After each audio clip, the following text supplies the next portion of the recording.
Please listen to this simple de la style I'm gonna sing.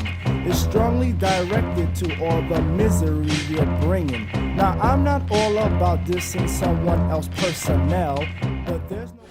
We are here at one of the most global universities in the world, and I think your project might be something that could interest a lot of our foreign students. Could you tell us a bit more? Well, World Investigates grows out of the idea of Africa Investigates, which we just kicked off with now. And how it works is we basically find investigative journalists, people who are already doing investigative journalism and have done it for some time, and mostly in the developing world. So they're not making films. So what we're going to them and saying is, would you like to make a film? And if the story works, then we find ways of resourcing, supporting, and helping the process. It's just a new way of thinking about journalism, because much journalism is top down, whereas the journalism I've always practiced has been bottom up, and it's really finding out what's going on, you know, at the bottom of the story, and then working up towards the top. And I think we tend to do it the other way around, and that's not very helpful. And I think the other thing is, it's pretty obvious. We have sort of tradition of parachute journalism, where we send journalists overseas to tell us what's going on somewhere.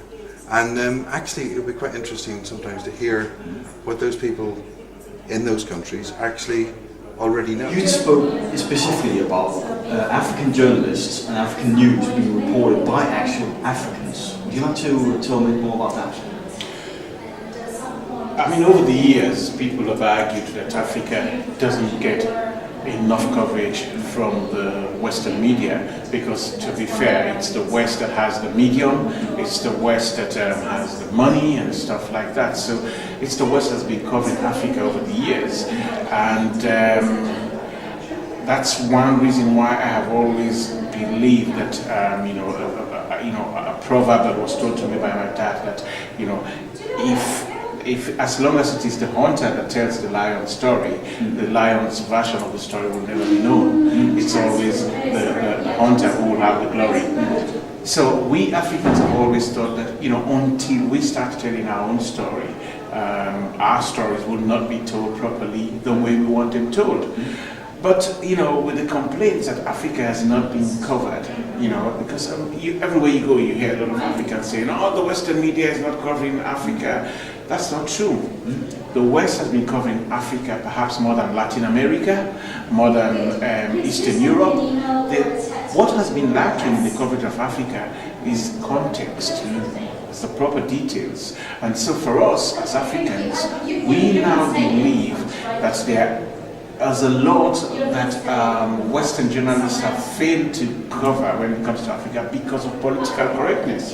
So we want to take away political correctness. We want to report Africa the way the stories are, without holding back, without worrying about political correctness. So that is why it was important to bring a unit like this, Africa Investigates, so that Africans will be able to tell Africa's story to fellow Africans the African way, without holding back. Well, just like any other, like journalism in the West, but without holding back.